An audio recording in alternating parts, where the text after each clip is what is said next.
Channel. আমি সৈয়দ হাসিবুল আসাদ। আপনাদের সামনে যে বিষয় নিয়ে এসেছি তা হলো যে কিভাবে আমরা অনলাইনের মাধ্যমে ফটোশপকে ব্যবহার করতে পারি এবং ফটোশপের মাধ্যমে আমরা আমাদের ছবি এবং বিভিন্ন রকম টেমপ্লেট তৈরি করতে পারি।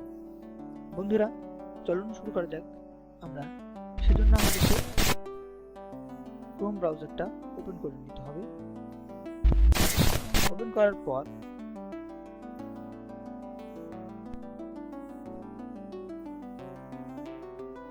সেজন্য আমাদেরকে ক্রোম ব্রাউজারটা ওপেন করে নিতে হবে।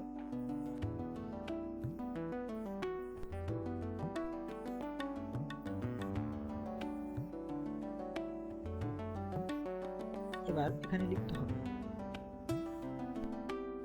ফটোপিয়া, তারপর ইন্টারফেস বললাম। তারপর আমরা এখানে ফটোপিয়াতে ক্লিক করলাম। ক্লিক করার পর দেখেন বন্ধুরা চলে এসেছে আমাদের ফটোপিয়া এবং দেখেন এটার ইন্টারফেসটা একদম ফটোশপের সাথে হুবহু। এবং বন্ধুরা, আপনারা জানলে হয়তো খুশি হবে যে এই সফটওয়্যারটা এখানে যেটা আছে সেটা একদম লেটেস্ট সফটওয়্যার। ফটোশপের একদম লেটেস্ট ভার্সনটা এখানে আছে। আমরা আমাদের কম্পিউটারে অনেক সময় লেটেস্ট ভার্সনটা আমরা ইনস্টল করতে পারি, ইনস্টল হয় না। আমাদের কম্পিউটারের রিকোয়ারমেন্ট কম থাকার কারণে, লো কোয়ালিটি থাকার কারণে আমরা লেটেস্ট ভার্সনগুলো ইনস্টল করতে পারি না। এবং সেক্ষেত্রে এটা আমাদের অনেক প্লাস পয়েন্ট যে আমরা অনলাইনের মাধ্যমে ফটোপিয়া ব্যবহার করে আমরা ফটোশপ কিন্তু লেটেস্ট ভার্সনটা ব্যবহার করতে পারবো। তো বন্ধুরা, দেখা যাক এখানে আমরা কি কি সুবিধা পাচ্ছি। এখানে আমরা যদি নিউ প্রজেক্টে ক্লিক করি তাহলে আমরা দেখতে পাবো যে সোশ্যালে যদি আমরা থাকি এবং সোশ্যালে যদি আমরা কোনো একটা টেমপ্লেটকে সিলেক্ট করি তাহলে সেই সাইজের বিভিন্ন রকম টেমপ্লেট এখানে পূর্ব থেকেই তৈরি করা টেমপ্লেট চলে আসবে এবং সেখান থেকে আমরা পছন্দ করে এগুলোকে আমরা এডিট করতে পারবো। এখন যদি আমি প্রিন্টে গিয়ে A4 এ ক্লিক করি তাহলে দেখেন A4 সাইজের বিভিন্ন রকম টেমপ্লেট এখানে চলে আসবে। এখন যদি আমি মোবাইলে গিয়ে iPhone 5 এ ক্লিক করি দেখেন iPhone 5 এর সাইজের বিভিন্ন রকম টেমপ্লেট এখানে চলে এসেছে। এবার আমি যদি প্রিন্টে গিয়ে A4 এর উপরে ক্লিক করি, A4 এ ক্লিক করার পর যদি আমি এখানে এই পিকচারটার উপরে, এই টেমপ্লেটটার উপরে ক্লিক করি তাহলে দেখেন ফটোশপের মাধ্যমে এই টেমপ্লেটটা ওপেন হবে। বন্ধুরা দেখেন ফটোশপে এই টেমপ্লেটটা ওপেন হয়ে গেছে। এবার আমরা দেখতে পাচ্ছি এখানে চারটা লেয়ার এখানে আছে। প্রথমটাতে হ্যালো ওয়ার্ল্ড লেখা, তারপরটাতে হোয়াট এ বিউটিফুল ডে লেখা, তারপরটাতে স্ট্রিপ লেখা, তারপর ব্যাকগ্রাউন্ড লেখা।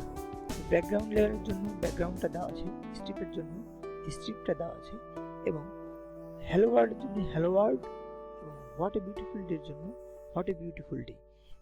হ্যালো ওয়ার্ল্ডে ক্লিক করে আমরা এখানকার টেক্সটটা আমাদের মতো তৈরি করে নিতে পারি।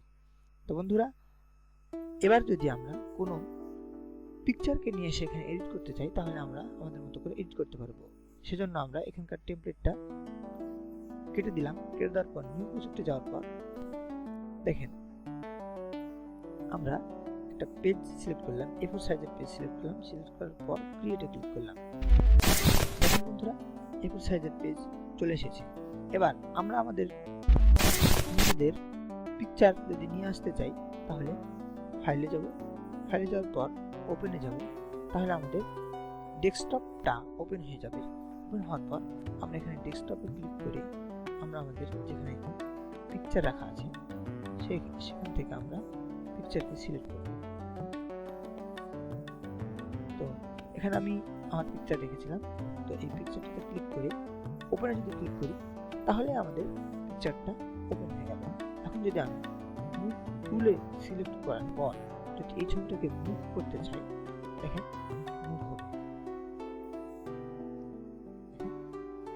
খুব সহজে মুভ করতে পারছি।